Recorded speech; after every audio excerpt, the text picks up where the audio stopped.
bienvenue à tous.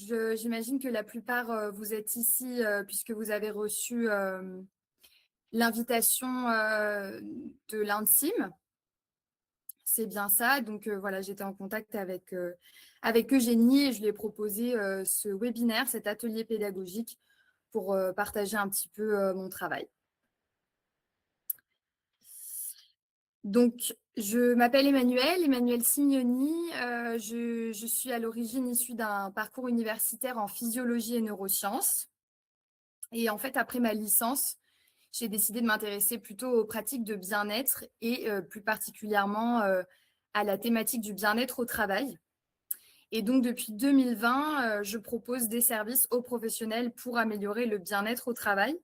Sauf que j'ai voulu en fait aller plus loin, puisque avec le bien-être, vous en avez déjà peut-être reçu hein, des petites interventions de bien-être sur le lieu de travail. Ce sont des capsules, des petites parenthèses, mais il n'y a pas vraiment de nouveaux plis qu'on prend, il n'y a pas de montée en compétences et ça ne va pas forcément avoir un impact en fait sur la qualité de vie au travail au quotidien sur le moyen long terme.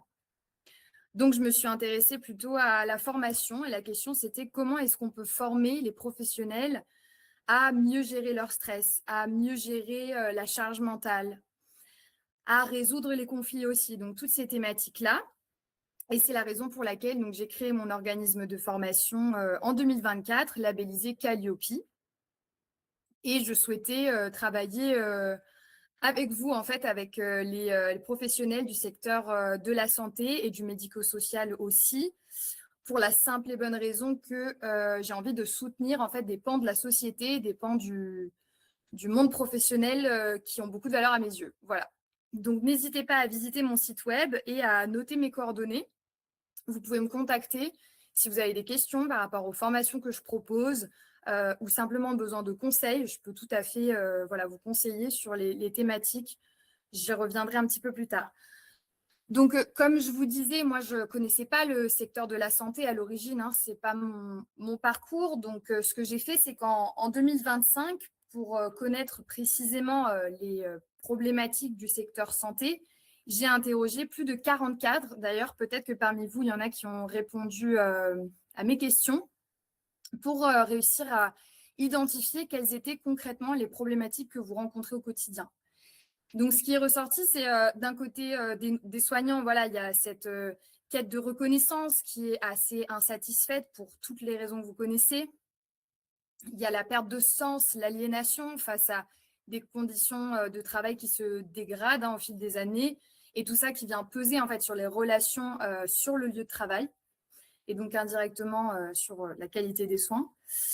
Et chez vous, les cadres, il y a souvent des difficultés relationnelles parce que voilà, vous vous retrouvez à gérer en fait des équipes qui sont déjà en tension, déjà potentiellement en sous-effectif, avec à votre poste, donc pris en étau entre la direction et le terrain, et bien une surcharge cognitive en fait, tout simplement parce qu'il y a à la fois de l'urgence et du moyen long terme à gérer, à la fois de l'humain et de l'administratif, à la fois du budget et de la logistique. Et toutes ces choses-là, en fait, gravitent autour de votre cerveau et vient vraiment puiser en fait dans vos ressources. Voilà, et il y a aussi, on l'a observé, hein, ce qui est beaucoup ressorti, c'est que il y a un gros manque de formation aussi à la gestion des conflits. Et tout ça, ça amène en fait à un risque d'épuisement élevé et beaucoup de turnover, autant souvent chez les cadres que chez les soignants. Donc voilà, c'est les trois thématiques qui en sont ressorties. Et c'est à partir de là, du coup, que j'ai créé en fait un parcours spécifique pour les cadres qui répond à ces trois problématiques. Donc ça, le programme que je vous présente là tout de suite, c'est un programme de 18 heures, un programme individuel qui permet vraiment de s'adapter aux besoins de chacun, aux besoins de chacune.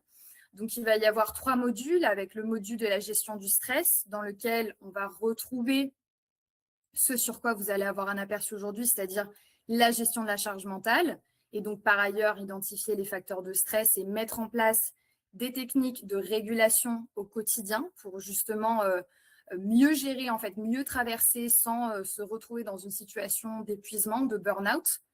Voilà, donc ça, c'est le premier module. Le deuxième module qui est vraiment axé sur la communication interpersonnelle, donc comment est-ce qu'on fait pour se positionner avec différents profils dans nos équipes, avec différents facteurs qu'on ne va pas forcément identifier de prime abord. Et là, on va beaucoup s'appuyer notamment sur les éléments non verbaux de la communication pour réussir peut-être à discerner aussi des profils, des tendances et aussi peut-être des dynamiques d'influence dans vos équipes pour que vous puissiez adopter consciemment votre posture et votre attitude et réussir à faire votre travail de manière professionnelle et en toute intégrité.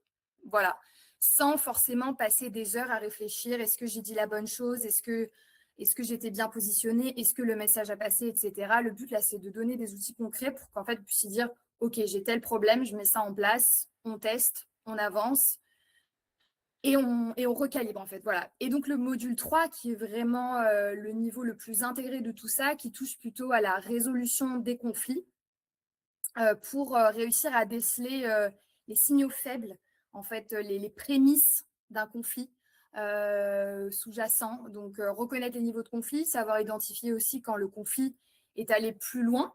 Hein. Voilà, il y a des marqueurs, il y a des choses qu'on peut observer qui sont très stéréotypées finalement. Et donc, comment, en fait, à chacun de ces niveaux, mettre en place une stratégie qui correspond, d'accord? En essayant au quotidien de favoriser donc la non-violence, l'horizontalité, et puis d'asseoir votre management de manière saine, mais suffisamment juste entre la fermeté et la souplesse pour que vous puissiez voilà, obtenir ce que vous attendez de vos équipes et en même temps vous préserver et favoriser une bonne entente dans vos équipes. Donc aujourd'hui, comme je vous l'ai dit, on va plutôt être sur un aperçu en fait du premier module où on va parler plutôt de la charge mentale parce que c'est un sujet qui, je me rends compte, est quand même assez peu abordé alors qu'on vit dans une époque où tout un chacun est très sollicité mentalement. Et ça pèse énormément, surtout quand on doit, au travail aussi, être sursollicité. Et alors comment faire? Comment faire pour se préserver? Comment faire pour prendre les bonnes décisions? Comment faire pour, réussir à atteindre tous ces objectifs? C'est la question qu'on va se poser. Donc ce que je vous propose, c'est de dérouler en fait, l'atelier pédagogique. Vous allez voir que vous allez pouvoir interagir à travers, WooClap. Je vous montrerai sur votre téléphone, ce sera très simple et aussi via le chat. Mais surtout, n'hésitez pas à noter vos questions, si vous avez des questions précises. Comme ça, à la fin de l'atelier, vous pouvez rester un petit peu plus longtemps si vous le souhaitez. On peut prendre un peu de temps pour aborder des questions un petit peu plus précises. Et si je peux vous conseiller, je le ferai tout de suite pour répondre à vos interrogations. Voilà, donc notez bien vos questions et mes coordonnées aussi. Donc, pour naviguer, on va avoir 20 minutes d'introduction. On va plutôt se poser la question de qu'est-ce que c'est que la charge mentale? D'accord, on va essayer de se poser la question là-dessus, d'identifier les pollueurs cognitifs. Qu'est-ce qui vient nous polluer l'esprit au quotidien? Qu'est-ce qui fait que notre concentration est parasitée? Donc ça, on va se poser la question ensemble et on va trouver des pistes de réponse déjà. Une fois qu'on aura identifié ça, on va pouvoir réajuster les curseurs, commencer à prioriser. Donc, je vais vous présenter un outil qui s'appelle la matrice de Eisenhower, qui va permettre en fait de classer les différentes sollicitations, les différentes tâches, pour vraiment faire le tri de manière très systématique sur ce qui là est urgent, ce qui là est important, ce que je peux déléguer, ce que je ne peux pas déléguer. D'accord? Et donc ça, normalement, si vous avez bien imprimé votre support d'exercice que je vous ai envoyé par mail, vous allez pouvoir le faire sur le papier. Vous pouvez me répondre dans le chat. Est-ce qu'il y a quelqu'un qui ne l'a pas reçu ou qui ne l'a pas imprimé? Je peux peut-être le renvoyer à l'instant. Si dans le chat, vous pouvez le noter. Si quelqu'un a besoin, n'hésitez pas. OK. Et donc, voilà, comme je vous disais, une fois qu'on a identifié les tâches à déléguer, on va pouvoir déterminer en fait comment déléguer. en toute sécurité, c'est-à-dire vraiment déléguer des segments de votre responsabilité. Vous restez responsable, mais vous vous faites aider et vous sollicitez les ressources de votre équipe pour avancer sur des tâches. Donc ça, on va le voir très précisément, comment faire pour en fait garder votre responsabilité, mais vous faire aider sur des segments de tâches et du coup délimiter en fait très précisément, séquencer le travail que vous allez demander à potentiellement des membres de votre équipe ou bien des collègues. Hein.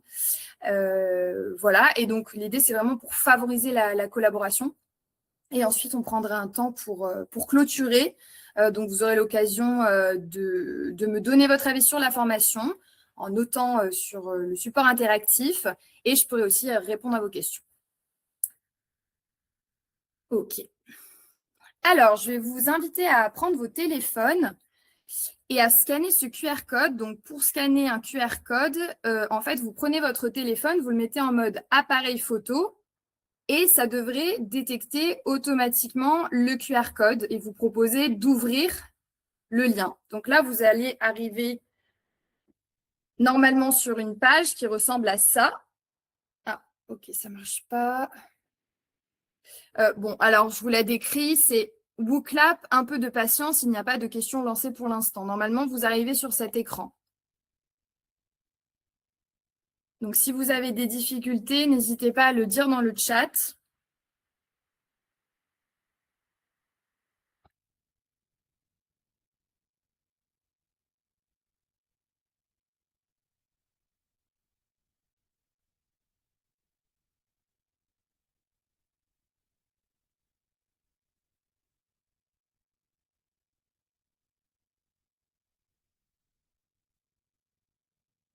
Ok, donc là, normalement, ce qui va se passer, c'est que vous voyez affiché dans votre téléphone de quelle ville êtes-vous connecté aujourd'hui. Voilà, exactement. Donc, vous pouvez répondre. Et en fait, les réponses vont s'afficher ici. Donc, ça nous permet de voir un petit peu où est-ce qu'on est connecté. On a du monde de différents endroits. OK.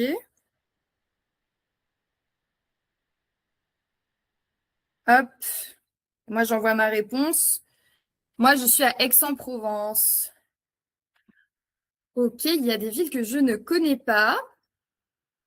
Bon, très bien. Ben voilà, c'est un premier test réussi. A priori, personne n'a eu de difficulté. Encore une fois, si vous avez des difficultés, n'hésitez pas à le dire dans le chat, OK? Donc voilà, bienvenue à tous et toutes. C'est super de voir qu'on vient vraiment des quatre coins de la France pour se poser ces questions-là.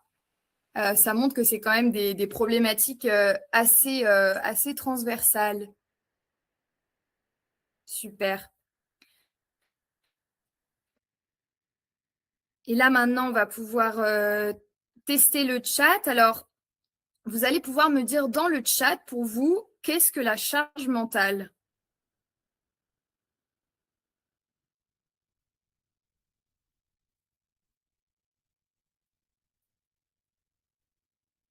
Donc, dans le chat de la visio sur Google Meet, à droite, normalement, vous avez le chat. Voilà, moi, je viens de dire, par exemple, pour moi, c'est les neurones qui brûlent. La charge mentale, pour moi, c'est les neurones qui surchauffent. Donc, qu'est-ce que c'est pour vous la charge mentale? On va essayer de trouver une définition ensemble. Un trop-plein, Samantha. Repartir chez soi avec son travail dans la tête. Fatigue mentale. Des difficultés à faire preuve de discernement. Oui. Importante quantité d'informations à garder dans la tête. Trop de tâches à faire en tête. Voilà. C'est ça, c'est vraiment cette idée en fait qu'on a on a une liste qui est très longue et que c'est en permanence. Et vous avez parlé justement de ramener son travail à la maison. Cerveau en ébullition, l'impression d'être écrasé par les informations et avoir le cerveau qui risque de court-circuiter. C'est ça, donc il y a vraiment une surcharge, des idées en boucle, comme des rappels, voilà, ah oui, il faut que je me souvienne, je dois faire ça, il faut que je fasse ça. Mais en même temps, on a du mal à discerner, ne plus arriver à faire des choix parce qu'on est partout, trop partout en même temps. C'est ça. C'est exactement ça, devoir penser à tout pour tout le monde. Très juste. Alors, vous allez voir justement que là, du coup, on a plusieurs définitions qui correspondent à ce que vous avez dit. Donc, on peut définir la charge mentale comme la coexistence de plusieurs univers qui empiètent l'un sur l'autre. Donc, par exemple, vous avez dit tout à l'heure, ramener son travail à la maison. En fait, du coup, l'équilibre vie pro, vie perso, il s'imbrique comme ça. C'est votre vie professionnelle qui prend de la place, en fait, même quand vous vous retrouvez à faire la cuisine, préparer votre dîner à la maison, vous dites, ah mince, j'ai oublié de rappeler un tel, faut absolument que je mette à jour cette procédure, ce genre de choses. Mais c'est aussi la sensation d'avoir le cerveau perpétuel en ébullition. Donc, c'est aussi ce que vous avez dit, hein, cette idée d'ébullition, de surchauffe. On peut le décrire aussi comme exactement ce que vous avez dit, la sensation de devoir penser à tout le temps, pour tout le monde. C'est exactement ce que vous avez dit, Laure. Donc voilà. Et donc pour la petite histoire, vous le savez peut-être, mais en fait, cette notion de charge mentale, elle a commencé à être étudiée dans l'étude de la sociologie du travail, donc dans les années 1980, quand les femmes se sont émancipées davantage et ont commencé à avoir un travail, donc vraiment une activité professionnelle en plus du travail domestique, et qu'on s'est rendu compte que la performance intellectuelle des femmes et la fatigue des femmes aussi au travail était très fortement due au fait de devoir en fait cumuler des activités professionnelles avec des activités à la maison à une époque où c'était encore les femmes qui accumulaient beaucoup de travail domestique. Donc, c'est la difficulté, c'est un peu comme avoir deux activités en fait, hein. Et voilà, donc ça, c'est l'origine de ces constats.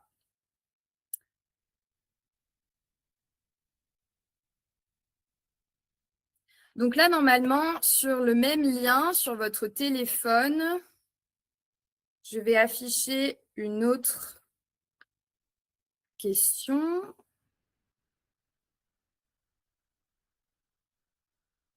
Donc là, normalement, vous n'avez pas à rescanner, mais sur votre téléphone, vous allez pouvoir dire où est-ce que vous en êtes en ce moment. Est-ce que vous arrivez à tout gérer? Est-ce que parfois vous perdez le fil?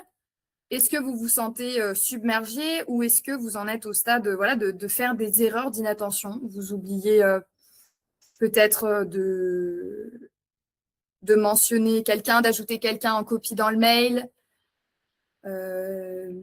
Peut-être oublier de relancer un fournisseur alors que c'est urgent, ce genre de choses. Alors moi, j'ai dit, je perds parfois le fil. Est-ce qu'on a des réponses un peu ici? Ok, on commence à avoir quelques réponses. Ok. Donc, pour la plupart, vous arrivez quand même à gérer, mais on voit quand même 20% d'entre nous qui commencent à faire un peu des erreurs d'inattention. Et se sentir submergé aussi, là, ça commence à poser problème. Donc, comment est-ce qu'on va faire pour se sortir de ça? Comment est-ce qu'on va faire et qu'est-ce qui compose la charge mentale?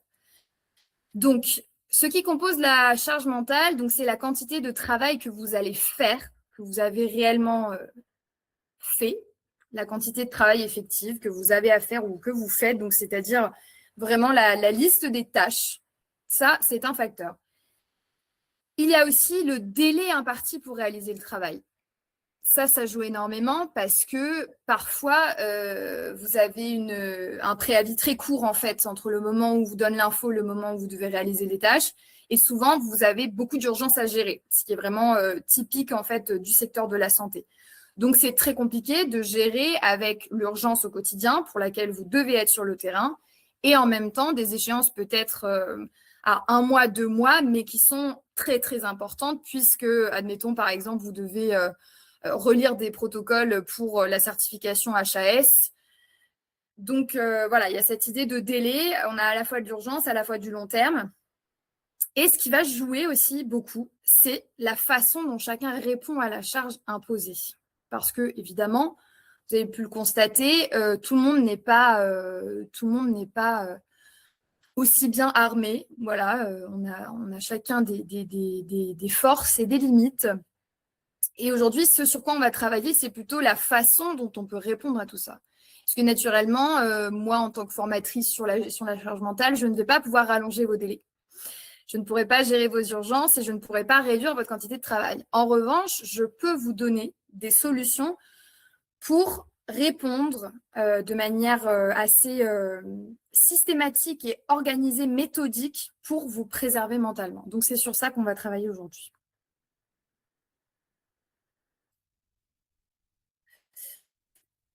Hop là. Alors, du coup, tout à l'heure, on a parlé des pollueurs cognitifs. Donc là, on va aller un petit peu plus dans le vif du sujet.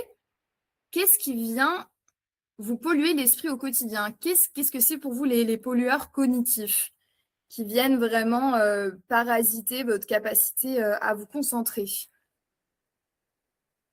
Le téléphone, ok.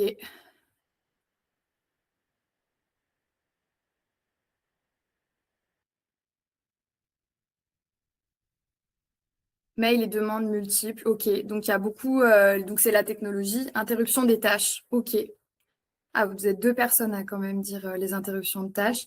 Sollicitation par téléphone, mail ou les personnes venant nous trouver. Injonction du dessus, les mails, interruption des tâches. Ok, interruption de tâches. C'est intéressant. Ah oui, d'accord. Donc, quand vous êtes interrompu, c'est vraiment très, très présent chez vous. Moi, je dirais aussi, il y a l'attente. Quand, par exemple, on attend la réponse de quelqu'un qui ne nous répond pas, on a besoin, en fait, d'un élément en plus pour prendre notre décision, on ne peut pas avancer.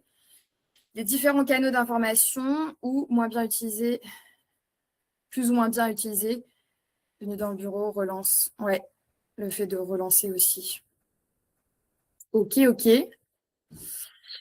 Euh, donc, voilà. Alors, donc on va aller plus en précision sur chacun des points, mais il y a déjà trois pistes pour en fait se préserver des pollueurs cognitifs. Alors, le premier, on va aller un petit peu plus en détail là-dedans parce que ça peut paraître un peu flou, mais il va falloir miser au maximum sur la routine. Miser au maximum sur la routine et donc en fait aménager des temps qui volontairement vont être répétitifs. D'accord? Donc ça, on le verra. Ce sera à vous de faire la liste des tâches qui pour vous peuvent être automatisées.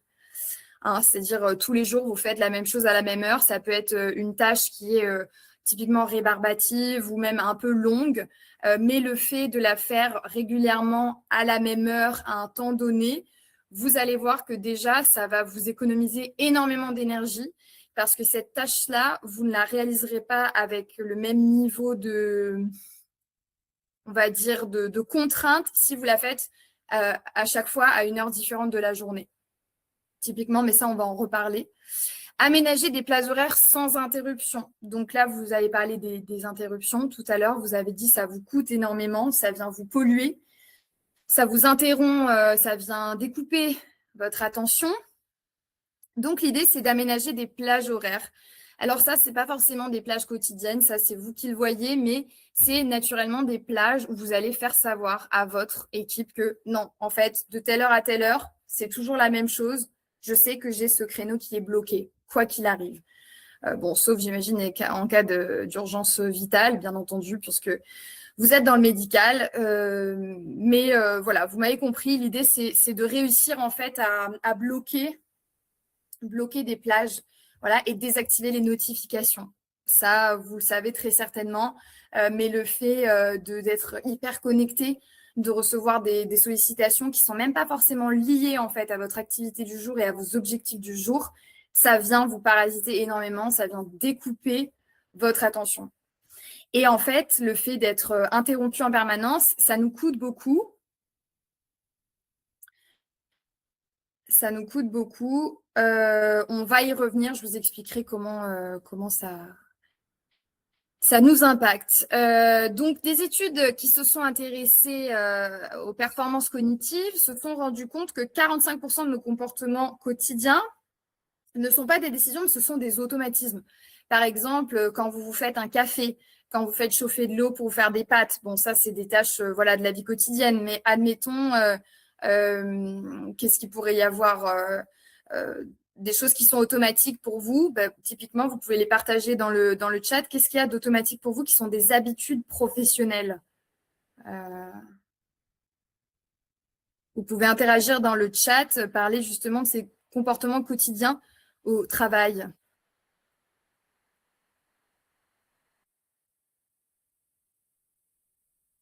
Comportement quotidien au travail, quelque chose que vous faites habituellement au travail. Traiter les mails, ok. Regarder le matin le cahier de garde et les mails, la visite, le tour des équipes, les commandes, ok.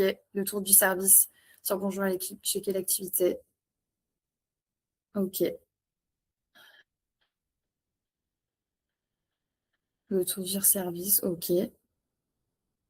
Est-ce que vous diriez que des tâches automatiques, vous en avez quotidiennement plutôt une que vous faites automatiquement, plutôt deux ou plutôt trois? Plutôt trois, ok. 5, 2, ok. Ok, donc si vous êtes à 2 ou 3, là on voit que Pierre typiquement arrive à monter jusqu'à 5. C'est une manière, en réalité, c'est une stratégie qui permet d'économiser énormément de sa disponibilité mentale. Donc typiquement, si vous êtes à 2 ou 3, peut-être vous pouvez commencer à vous poser la question, ok, qu'est-ce que je pourrais faire de manière plus automatique régulièrement pour que ça, au moins, ça me prenne pas d'énergie parce que j'ai pas à prendre la décision de le faire, parce que j'ai décidé que ça faisait partie de mon quotidien. Voilà, donc si vous êtes à 2 ou 3, posez-vous cette question, qu'est-ce que je peux faire de plus quotidiennement en automatique? Qu'est-ce que je peux faire en mode automatique pour m'économiser? Ok. Donc l'idée par rapport à ça, ça va être, donc ça, je vous montre un petit peu de neurosciences en fait. Donc vous voyez que sur la gauche, on a représenté le cortex préfrontal. Donc c'est vraiment une partie du cerveau qui est derrière le front. C'est une partie qui est très développée aujourd'hui chez l'espèce humaine. C'est là qu'on prend toutes les décisions, qu'on planifie, c'est là qu'on est conscient, qu'on calcule, qu'on anticipe, qu'on pèse le pour et le contre. C'est ça qui nous fatigue en fait, c'est ça qui nous fatigue beaucoup. Et le cortex préfrontal, il est très sollicité aujourd'hui du fait d'être exposé à une hyperconnexion notamment, d'accord? Et donc ça, c'est ce qui nous fatigue, ok? Alors que, donc de l'autre côté, du côté droit de l'image, donc il faut imaginer qu'en fait, à l'intérieur du cerveau, au milieu, on a un groupe de neurones, on les appelle les ganglions de la base, et eux, ils vont être sur des réactions beaucoup plus automatiques. C'est vraiment de l'apprentissage avec un système de dopamine. Typiquement, j'ai faim, je mange. En fait, je ne vais pas réfléchir à est-ce qu'il faut que je mange, est-ce que c'est le bon moment. Enfin, en fait, d'ailleurs, si vous commencez à vous poser ce type de questions, ça veut dire qu'il y a un problème quelque part. Si vous devez prendre la décision de manger, c'est censé être un comportement automatique dans lequel vous n'allez pas réfléchir parce que ça implique, en fait, c'est censé être impliqué dans votre routine et donc dans la dopamine. Donc, vous voyez, le but, en fait, c'est de miser sur la routine pour faire comme si, de manière ultra machinale, je fais ça, je fais ça, je fais ça, et en fait, je ne me pose pas la question. Je n'ai pas posé le pour et le contre parce que la décision, je l'ai déjà prise, en fait. OK? Donc, ça, c'est l'idée qui s'appuie sur les neurosciences. Voilà. Et donc, l'idée, c'est vraiment de rendre des tâches automatiques au maximum. Alors, on parlait des plages horaires à aménager sans interruption. Eh bien, en fait, l'objectif, là, c'est vraiment de diminuer le risque d'erreur. D'accord? Parce que si vous commettez une erreur, par exemple, vous êtes en train de relire un protocole, un protocole voilà, parce que ça fait partie de vos tâches mensuelles ou trimestrielles, le fait d'être interrompu, vous augmentez le risque d'erreur de 40%.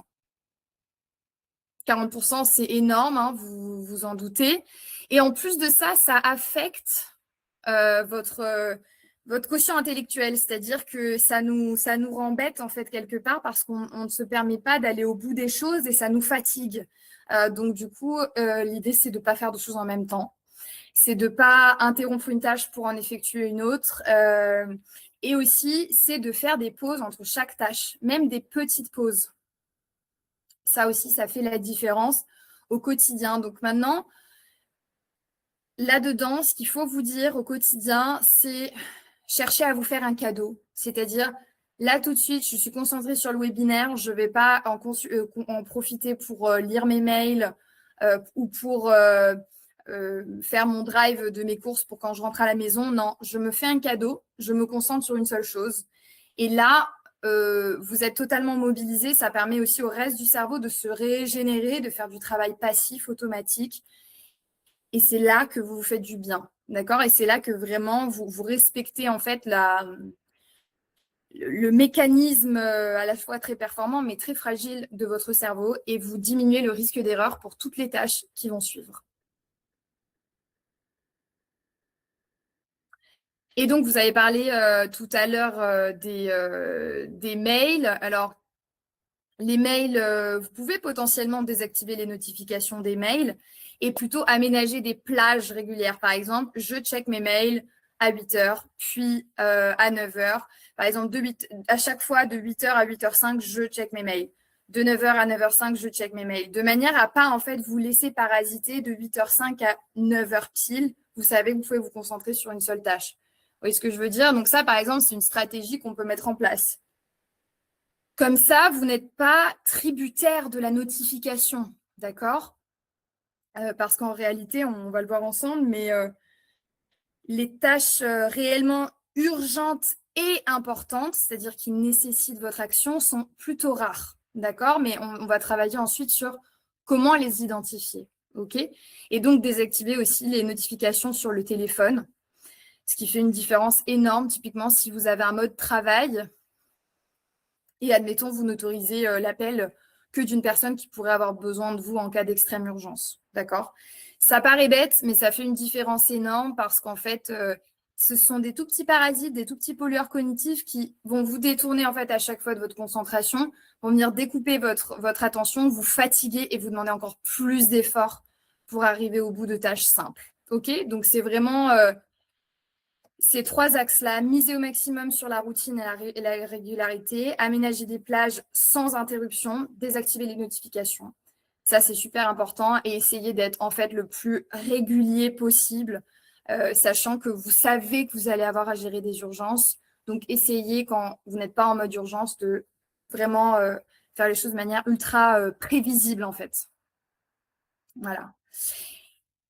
Et donc, admettons que vous vous retrouviez à gérer quelque chose qui n'était pas prévu.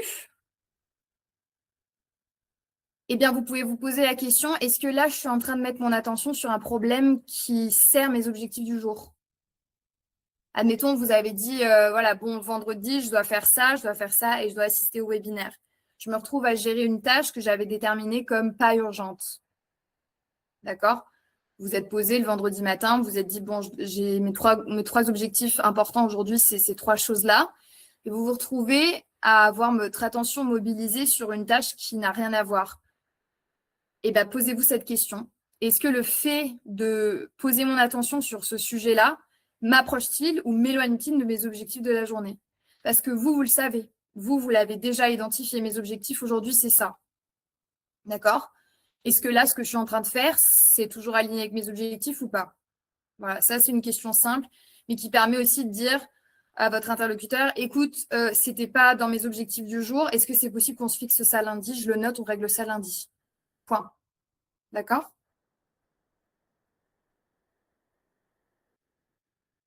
Voilà. Est-ce que tout le monde a imprimé son support d'exercice? Super, vous avez votre support d'exercice. Donc, si vous ne l'avez pas imprimé, bon, moi, je vois qu'il y a du monde qui l'a imprimé, super. Donc, on va pouvoir s'intéresser à la méthode de tri, la matrice de Eisenhower. Donc, cette méthode de tri, c'est quelque chose que vous pouvez utiliser chaque jour. D'accord? Il va y avoir deux facteurs. Il va y avoir le facteur d'urgence et le facteur d'importance. Alors, le facteur important, en fait, est-ce que c'est important que ce soit vous qui le fassiez, vous parce que vous êtes cadre et parce que c'est obligatoire, il n'y a que vous qui puissiez le faire, d'accord? Ou c'est pas important, c'est-à-dire quelqu'un d'autre peut le faire pour vous, d'accord? Donc, si c'est important, c'est moi qui dois le faire. Il n'y a pas de débat là-dessus. Si c'est pas important, je peux le déléguer. OK? Ça, c'est comme ça qu'il faut le voir. Et ensuite, dans les choses importantes, vous avez des choses donc à moyen long terme, donc en bas à droite, que vous allez pouvoir planifier parce que ça n'est pas urgent. C'est très important, vous devez absolument le faire, vous, relire le protocole avant la certification HAS. Mais la certification HAS a lieu dans 2 mois. Donc, vous devez le planifier. Vous savez déjà ce que vous devez faire, le planifier, aménager un temps sans interruption, dire à vos équipes, là, il n'y a pas d'interruption. Ça, c'est important, mais pas urgent. OK? Donc, ça, c'est à planifier. L'important et l'urgent à faire, par exemple, vous devez annoncer admettons si vous travaillez au bloc, vous devez annoncer que la secrétaire, non, qu'est-ce qu'on pourrait dire? Par exemple, l'instrumentiste n'est pas là en dernière minute, et donc vous devez refaire les plannings, mobiliser une remplaçante. C'est important et urgent de tenir au courant la secrétaire de la chirurgienne tout de suite. Il faut le faire tout de suite. Il faut que ce soit vous qui le fassiez.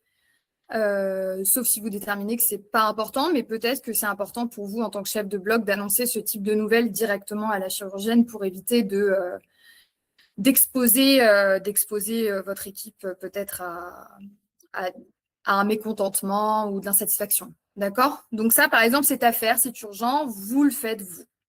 OK? Ensuite, il y a les choses pas importantes. Donc, c'est-à-dire, par exemple, ça peut être planifier la vérification des ventilations. D'accord? Vérification des ventilations. Donc, c'est urgent, il faut le faire vite parce qu'il faut le faire peut-être une fois par an. Là, ça n'a toujours pas été fait, il faut le faire absolument dans la semaine. Voilà, vous n'avez plus le temps, il faut le faire. Mais en soi, c'est pas obligé que ce soit vous qui appeliez la personne qui vient vérifier les ventilations. Appeler le technicien du prestataire, c'est pas forcément obligatoire. Donc ça, vous pouvez le déléguer. D'accord? En fait, si c'est pas important que ce soit vous qui le fassiez, vous pouvez le déléguer. OK? Donc on va voir comment on délègue. Et ensuite, évidemment, il y a des tâches qui sont pas importantes et pas urgentes. Donc, c'est des tâches que vous n'avez pas à faire vraiment vous-même et en plus de ça, c'est pas urgent.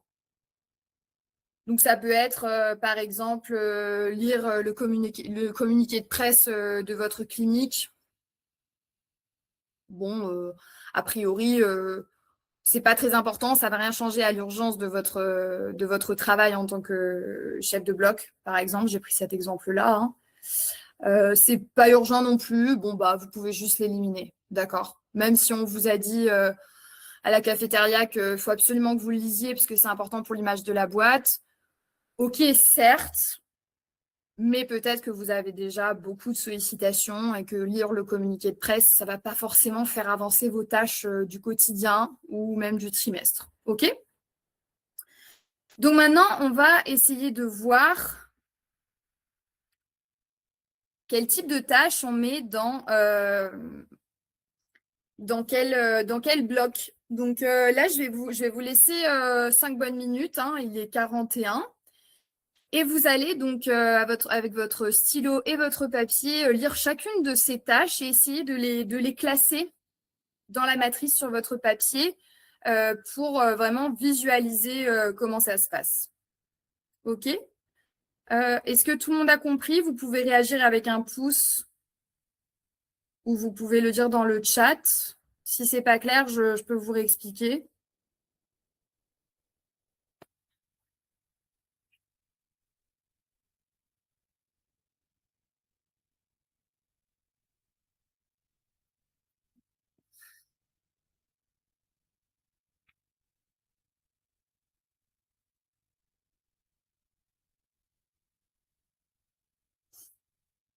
Bon, super, j'ai vu des pouces, donc a priori, c'est bon.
Encore une minute, est-ce que ça vous suffit? Ouais, ça vous suffit? Sinon, vous pouvez mettre un pouce en bas si ça vous suffit pas.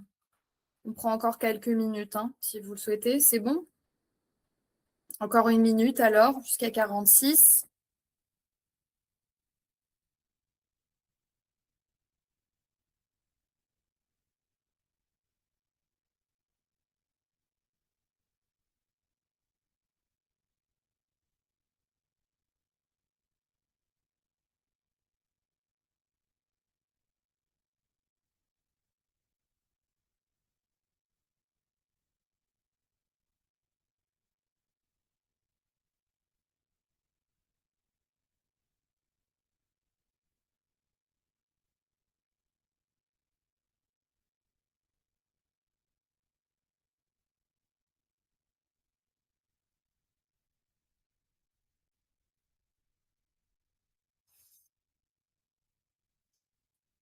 Ok, super. Alors, on va commencer à voir ensemble. Donc déjà, les tâches qui a priori sont pas importantes et pas urgentes. Donc, on aurait tout ce qui est réunion de coordination transversale sans impact sur votre bloc. C'est pas important, c'est pas urgent. Vous pouvez tout de suite, vous pouvez aussi envoyer quelqu'un à votre place pour prendre des notes peut-être. Juste consulter en fait le compte rendu de la réunion. A priori, c'est pas important, c'est pas urgent si ça impacte pas le fonctionnement de votre bloc. Un micro-conflit dans votre équipe sans lien avec le soin, typiquement des infirmières de votre équipe ont fêté un anniversaire à l'extérieur, en dehors du service, et il y en a une qui n'a pas été invitée. Bon, vous n'allez pas forcément passer du temps à régler ce micro-conflit si ce n'est pas en lien avec le fonctionnement de votre service. Vous allez plutôt vous économiser. Après, encore une fois, la gestion des conflits, on pourra en reparler si vous êtes intéressé pour vous former là-dessus. Mais là, si c'est pas passé sur le lieu de travail, ça s'est pas passé sur le lieu de travail, c'est pas important, c'est pas urgent.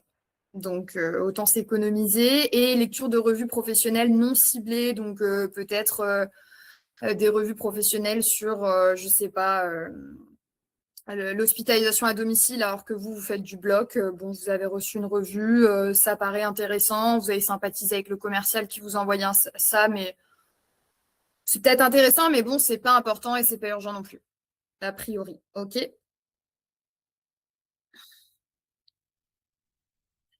Vous avez le droit de me dire dans le chat si vous auriez fait les choses différemment, hein, évidemment. Donc, par exemple, analyser les indicateurs de performance, donc pour voir si les salles sont vraiment optimisées, etc. C'est assez important. C'est vous qui devez traiter ces chiffres-là, a priori, pour voir ce que vous pouvez mettre en place pour optimiser la gestion, la performance du bloc. Donc, c'est assez important, mais c'est pas urgent non plus. C'est pas forcément quelque chose que vous allez devoir faire dans la journée, mais ça va être important que vous le fassiez vous. Ça, par contre, a priori, voilà. Encore une fois, si vous auriez fait les choses différemment, n'hésitez pas à le dire dans le chat. La gestion des compétences, donc ça, a priori, c'est quand même important parce que vous devez vraiment vous assurer que voilà, tout le monde est bien formé pour les interventions sur lesquelles vous avez placé votre équipe. Par contre, c'est pas forcément urgent. C'est pas forcément urgent, donc ça, vous allez le planifier. OK? Et la maintenance préventive, donc typiquement la maintenance des ventilations. S'il n'y a pas eu de problème, a priori, que vous avez fait la vérification il y a 9 mois, bon, a priori, il vous reste encore un mois pour être largement dans les temps. C'est important que vous le fassiez, ça fait partie de vos obligations, hein. Là, on est dans le contexte chef de bloc, hein. Évidemment, je sais que vous travaillez tous et toutes dans des services potentiellement différents, mais on a pris cet exemple-là. C'est important que vous le fassiez vous avez cette responsabilité. Par contre, c'est pas urgent. Donc, vous allez le planifier. Alors, je vois quelqu'un qui écrit quelque chose dans le maintenance préventive, j'aurais délégué un référent matériel. Oui, tout à fait. Tout à fait. Vous pouvez complètement faire ça. Ok. Donc, là, dans ce qui est urgent et important, vous allez devoir absolument gérer s'il faut réorganiser parce qu'il y a une urgence vitale au bloc, ou bien une instrumentiste absente au dernier moment. Bon, bah ça, c'est urgent, c'est important. Il faut que vous mettiez les mains dans le cambouis tout de suite. Là, il n'y a pas de débat. Ça, c'est vous qui intervenez. Vous ne réfléchissez même pas. Ça rentre dans la catégorie important et urgent. Incident technique majeur, par exemple un respirateur en panne ou un stérilisateur en panne ou un autre outil vraiment nécessaire au bon fonctionnement et à l'exécution médicale. Là, c'est pareil, c'est urgent, important, vous vous en occupez, vous, de régler le problème tout de suite. Et un conflit, par exemple, deux médecins qui sont en conflit parce qu'en fait, il y en a un qui voulait, ils étaient deux à vouloir le bloc 1 ce jour-là, et puis c'est pas possible, et puis ça crée de la tension, et puis ça donne un spectacle au vu de toute l'équipe. Bon, vous y allez, voilà, c'est à vous aussi de réguler ça quand c'est un conflit qui éclate, hein, évidemment. On fait la différence du coup avec des micro-conflits qui ne sont pas en lien avec le soin. OK. Mais encore une fois, la gestion de conflit, c'est tout un autre sujet qu'on n'abordera pas aujourd'hui. Voilà, et donc pas urgent, pas important. Et bien, les consommables standards, par exemple, vous avez besoin de nouveau de feuilles A4, vous faites peut-être 300 impressions par jour dans le service. C'est assez urgent, mais vous n'avez pas à le faire vous. Vous pouvez très bien mandater quelqu'un pour le faire, quelqu'un de votre équipe. Voilà, j'ai besoin que tu appelles tout de suite tel fournisseur. Il nous faut absolument une livraison de feuilles A4 d'ici demain, sinon on est en difficulté pour les impressions. Voilà, bon, c'est pas obligé que vous le fassiez vous, c'est pas important. Par contre, c'est urgent. OK. Donc on discerne bien les deux. Saisir du texte. Ça, typiquement, c'est pas super important non plus. Par contre, il faut le faire pour de la traçabilité, peut-être rentrer des feuilles de traçabilité, en fait, des éléments importants par rapport à la traçabilité de votre service et votre activité. Ça, c'est pareil, c'est pas forcément important dans le sens, c'est pas dit que vous avez besoin de le faire vous allez devoir le relire. Par contre, faire le traitement de texte, ça, vous pouvez le déléguer. OK. Et par exemple, demande d'étudiants pour des stages, c'est pareil, il faudra peut-être y répondre parce que peut-être qu'en plus de ça, vous avez vraiment besoin de pouvoir avoir des mains en plus. Peut-être que ça peut vous être utile, donc c'est assez urgent.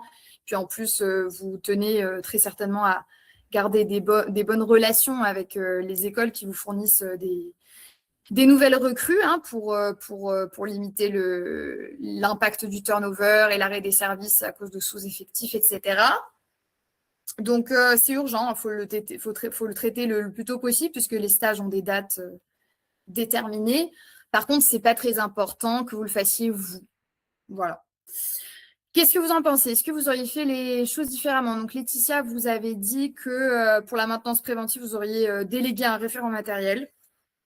Tout à fait, c'est déjà super d'identifier en fait les personnes sur qui on peut se reposer pour certaines tâches. Ensuite, on va parler de comment déléguer. Est-ce que c'est OK pour tout le monde, la matrice de Eisenhower? Vous pouvez envoyer des pouces, conflit bloquant, problème de chien. Pas le nôtre. OK. OK.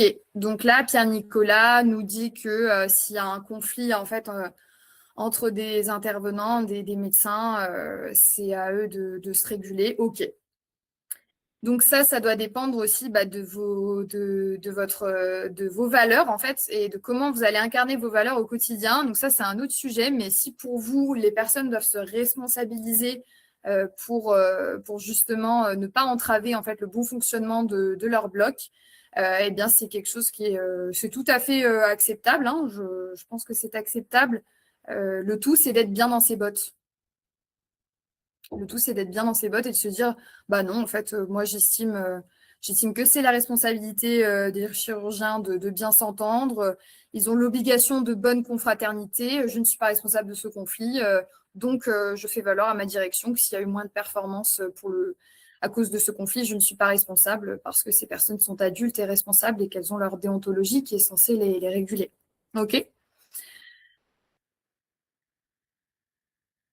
Alors, maintenant, on va faire alors, pas une pause, hein, je veux qu'on reste en ligne. Je vous avais demandé dans mon dernier mail de télécharger l'application Respirelax. Est-ce que vous connaissez cette application? Vous pouvez mettre un pouce si vous la connaissez ou me dire dans le chat, vous connaissez Respirelax. Eh bien, c'est super. Non, vous ne connaissez pas Laetitia, donc on va voir ça ensemble.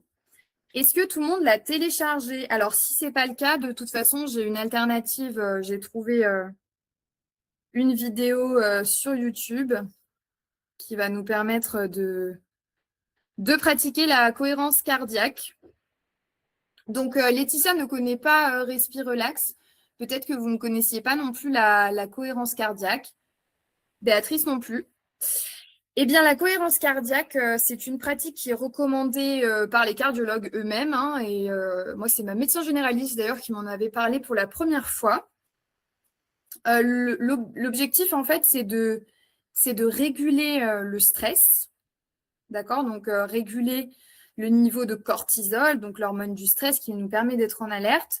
On sait que le cortisol nous permet d'être vigilant, mais on sait aussi que le cortisol nous fatigue et entrave nos facultés cognitives, d'accord? Donc, si on veut être en capacité de prendre des décisions alignées, pertinentes au quotidien, il faut savoir réguler son stress, d'accord? Et donc, quand on a une surcharge cognitive, réguler son stress, ça va déjà aider un petit peu à faire redescendre et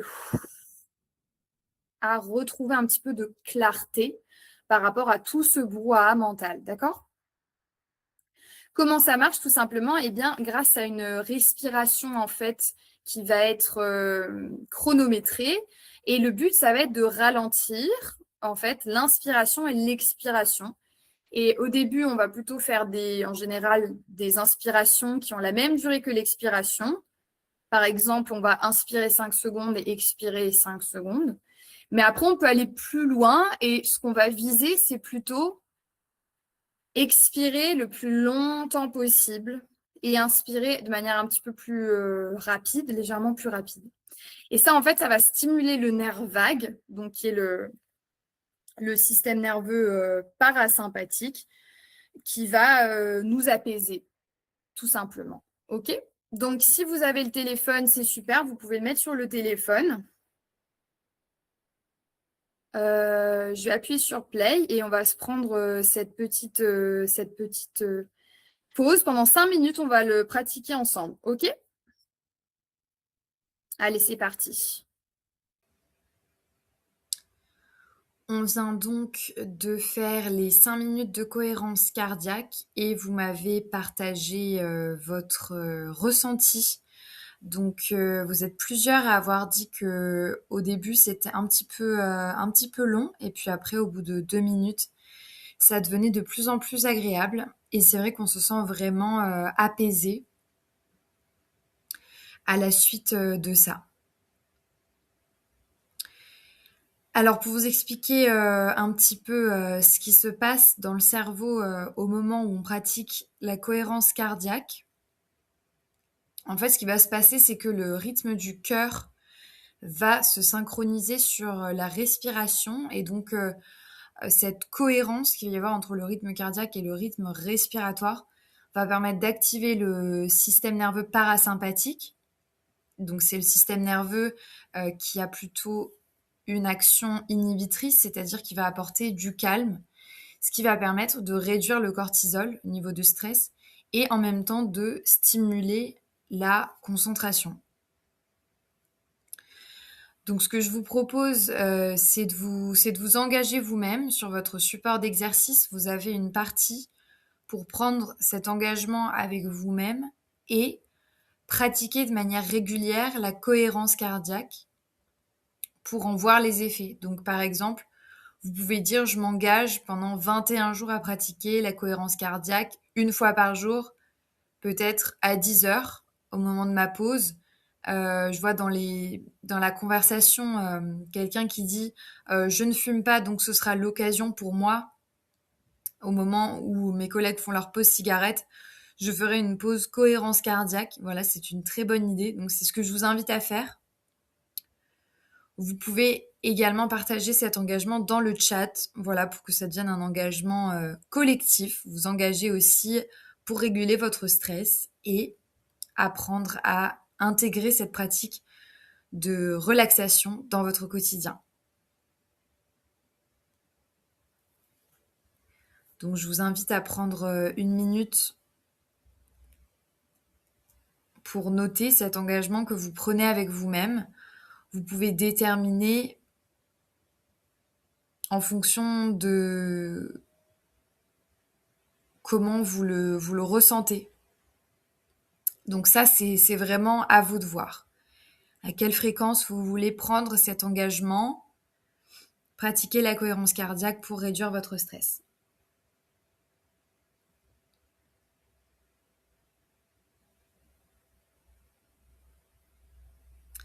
Et maintenant, on va pouvoir revenir sur ce dont on parlait plus tôt, donc déléguer. On se pose la question de savoir exactement à quoi ça correspond de déléguer. Et ce que je vous invite à bien noter, c'est que ce n'est pas parce que vous vous déléguez d'une tâche, ce n'est pas parce que vous déléguez d'une tâche que vous vous délestez de cette responsabilité, d'accord? Donc votre rôle en tant que manager, en tant que cadre, ce n'est pas d'abandonner lâchement une tâche, hein, c'est pas du tout l'objectif. L'objectif, ça va être plutôt d'utiliser les ressources de votre équipe pour alléger votre travail opérationnel, d'accord? Comme ça, vous optimisez aussi votre disponibilité mentale.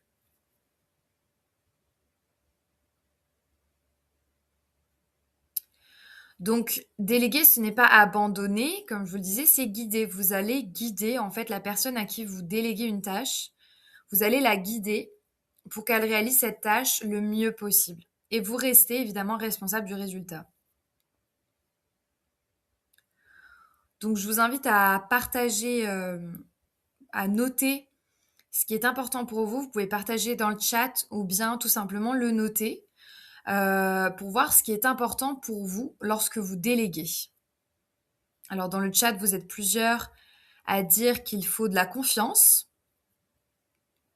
Ok, je vois que vous parlez de plusieurs étapes aussi. Il y a des étapes, en effet, il y a des étapes à respecter. Comment est-ce qu'on s'assure qu'on peut déléguer une tâche de manière vraiment optimale?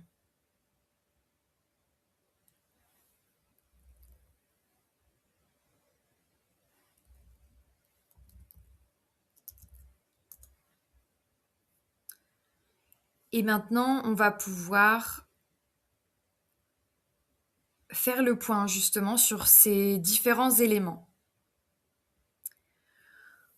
Donc déjà, la première chose, ça va être de dire quel est le résultat, quel est le livrable. Est-ce que c'est un tableur sur Excel avec des données, par exemple les données auxquelles les infirmières ont pointé?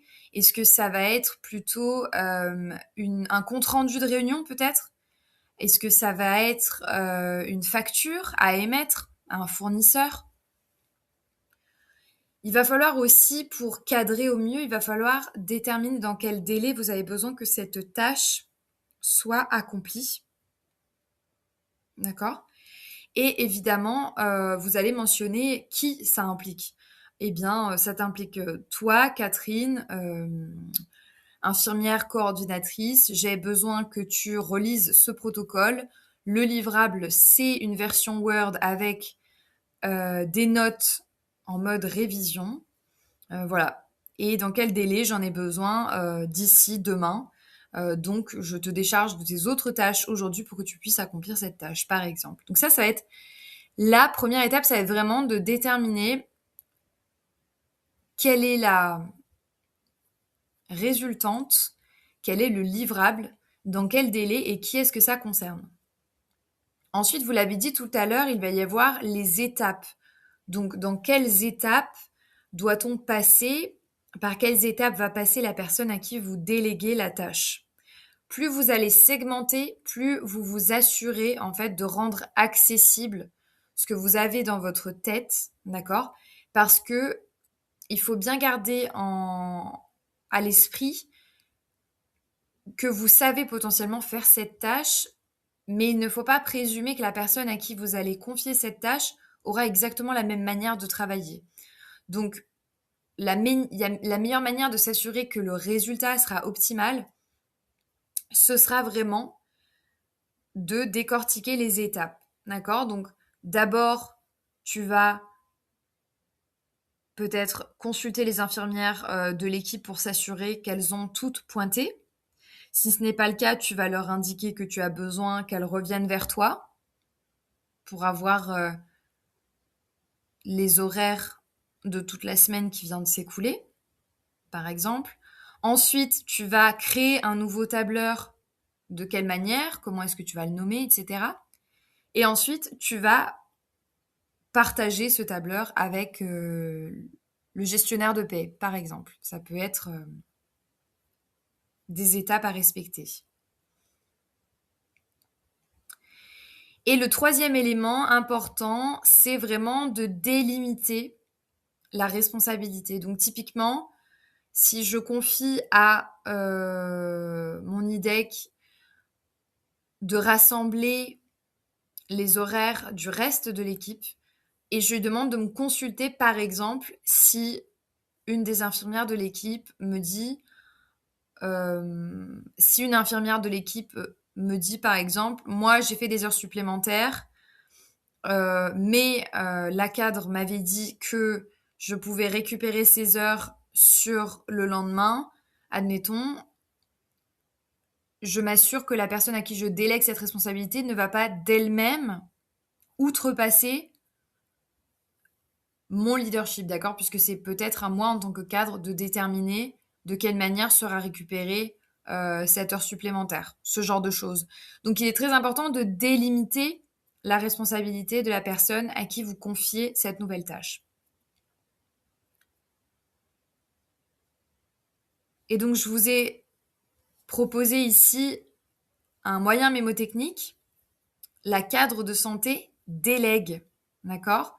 Cadrer, segmenter, délimiter, CSD, la cadre de santé délègue. Cadrer, segmenter, délimiter, pardon. Ok? Donc maintenant, on va pouvoir tester votre capacité à déléguer.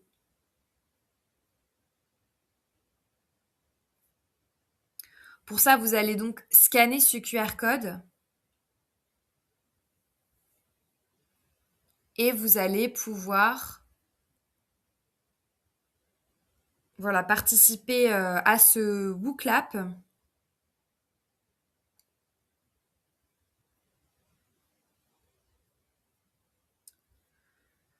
Voilà, donc dans l'exercice, vous avez typiquement 4 colonnes.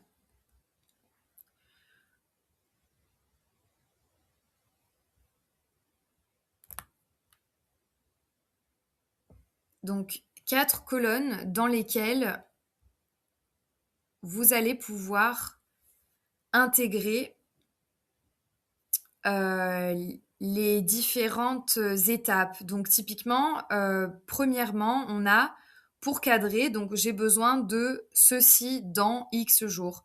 Donc on a un exemple ici, pour ceux qui ont déjà répondu. J'ai besoin que vous travailliez sur les critères impératifs liés à l'hygiène des mains. D'accord?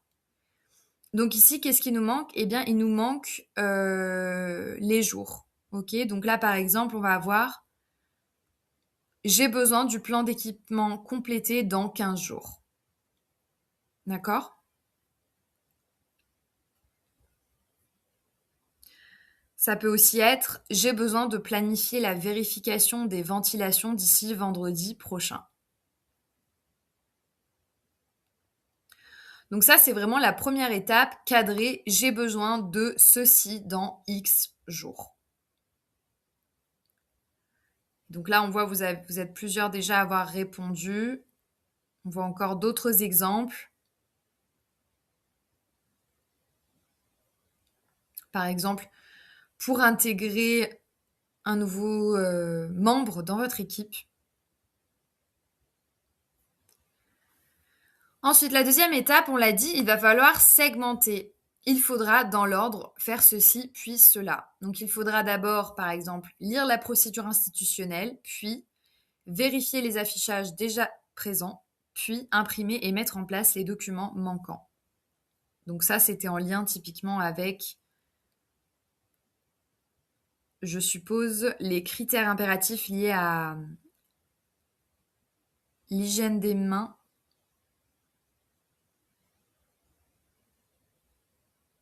Ou bien c'était sûrement l'affichage obligatoire pour la certification. Ok, certification HAS. Il faudra prévoir un échange avec l'équipe, un rappel des attendus, un état des lieux de l'existant et l'élaboration d'un plan d'action.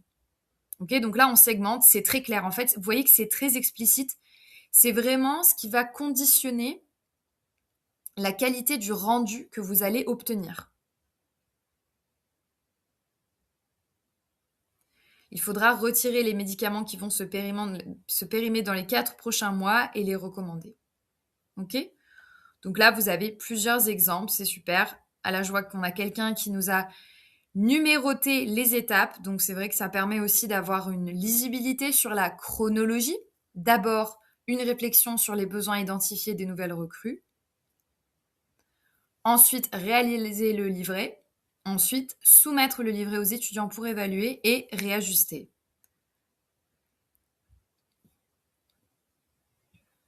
Donc ça, par exemple, c'est pour, j'imagine, en lien avec le livret d'accueil pour les nouvelles recrues pour mise en application septembre 2026. Ok ? Donc là, on a plusieurs exemples de la deuxième étape qui consiste à segmenter la tâche que vous allez confier. Et ensuite, la troisième étape qui constitue en fait la limite de responsabilité que vous allez proposer.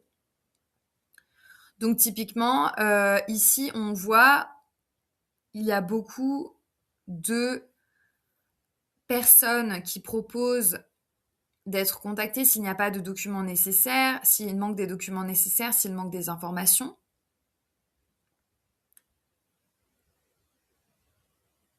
Mais là, par exemple, on voit quelque chose de plus précis. Consulte-moi si tu constates qu'il manque des signatures, d'accord ? Peut-être qu'il y a des situations dans lesquelles il va falloir réajuster, d'accord ? Et ce qu'il est bien important de comprendre, c'est que là où vous délimitez, en fait, vous vous permettez aussi d'alléger la charge mentale de la personne. D'accord ? Parce que si vous donnez trop d'informations à la personne, par exemple, admettons que vous alliez jusqu'au bout des indications et vous lui disiez « Ah, et au fait, s'il manque des signatures, tu fais ça, ça, ça. » Là, c'est comme si vous aviez créé un nouveau tiroir avec de nouvelles tâches. Ça va faire trop pour la personne.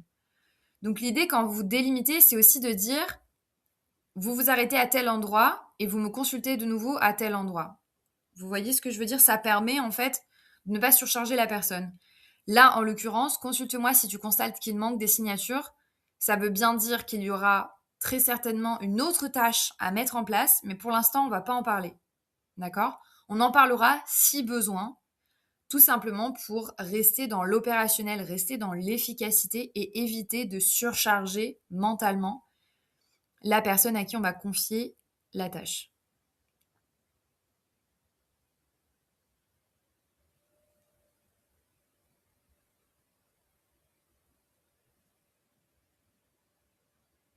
Là aussi, on a un autre exemple. Attendre de recevoir les demandes de tous les instituts de formation afin de ne pas privilégier l'un d'entre eux. Donc là, c'est parce qu'il y a une notion de relation professionnelle, d'accord ? Peut-être que la personne à qui vous déléguez la tâche n'a pas tout à fait tous les tenants et les aboutissants de la relation que vous avez décidé d'entretenir avec un institut de formation infirmier. Et donc, vous vous positionnez là comme garde-fou en disant « Attention, là, il y a des notions relationnelles que je souhaite gérer, donc attends-moi sur ce point-là, je te donnerai le feu vert. » Ok ? Comme ça, vous délimitez bien que de ce côté-là, c'est vous qui souhaitez gérer cet aspect-là. Ok ? Donc, cadrer, j'ai besoin de ceci dans X jours. Segmenter, il faudra dans l'ordre faire telles étapes. Et délimiter, contactez-moi, consultez-moi si vous vous retrouvez dans cette situation. Très précisément. C'est là que s'arrête votre responsabilité quand je vous délègue quelque chose. Et le bonus, donc ça,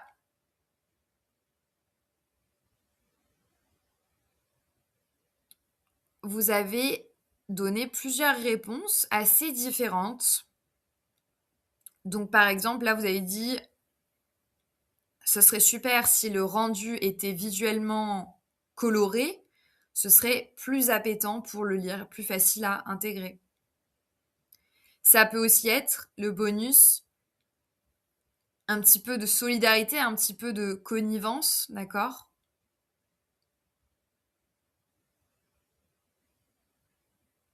Ça peut aussi être des informations complémentaires, un rappel de l'objectif. Donc là, par exemple, c'est quand vous partagez l'objectif commun, en fait, c'est-à-dire expliquer à la personne pourquoi est-ce qu'elle va faire cette tâche. Donc là, typiquement, je suppose que c'est dans le cadre de la certification HAS. Vous vous mettez dans l'horizontalité pour permettre à la personne à qui vous déléguez une tâche de bien comprendre pourquoi est-ce qu'elle va exécuter cette tâche.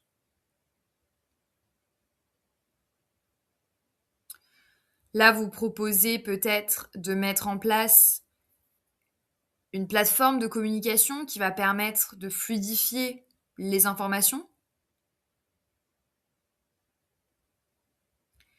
Et là, vous fournissez de la matière, des documents sur laquelle la personne va pouvoir s'appuyer.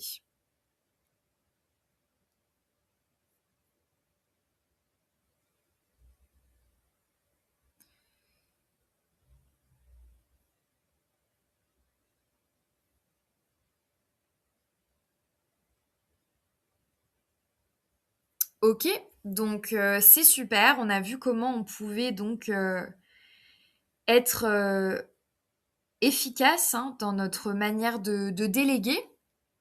Et ce que je vous propose, c'est vraiment de garder ce moyen mémotechnique et de vous assurer systématiquement lorsque vous allez donc placer des tâches dans ce cadran, dans le cadran potentiellement ici pas important, donc vous pouvez le déléguer, mais urgent quand même, vous avez besoin de le déléguer.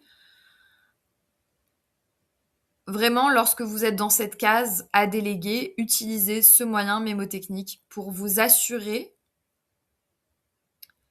de bien cadrer, segmenter et délimiter pour assurer la réussite de la tâche lorsque vous déléguez.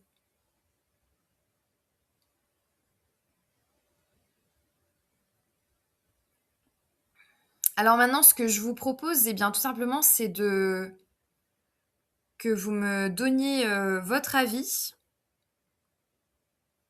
sur l'intervention pédagogique du jour.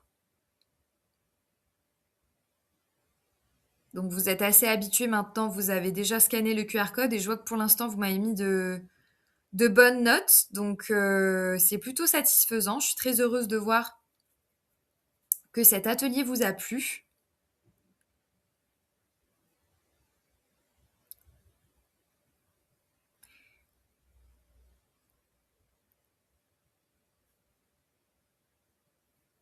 Et ce que je vous propose, c'est si vous souhaitez recevoir une attestation de fin de formation à valoriser typiquement dans votre dossier professionnel, c'est d'évaluer vos acquis dans une semaine lorsque je vous enverrai le questionnaire d'auto-évaluation qui va vous permettre de faire le point sur ces nouvelles compétences.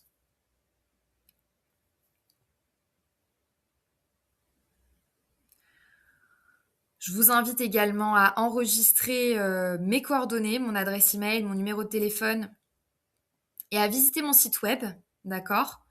Parce que comme je vous le disais en début de cet atelier, j'ai un parcours que je vous propose qui est un parcours individuel si vous souhaitez monter en compétence sur ces 3 modules.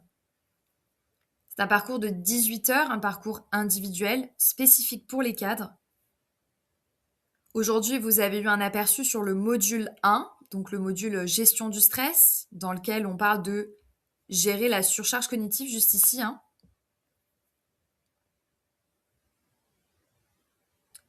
C'est aussi un module qui permet voilà, d'identifier précisément quels sont vos facteurs de stress.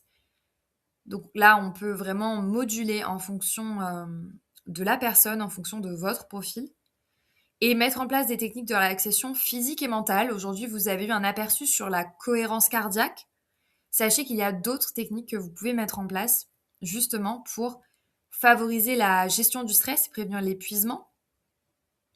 Dans le module 2, on est plutôt orienté sur la communication interpersonnelle.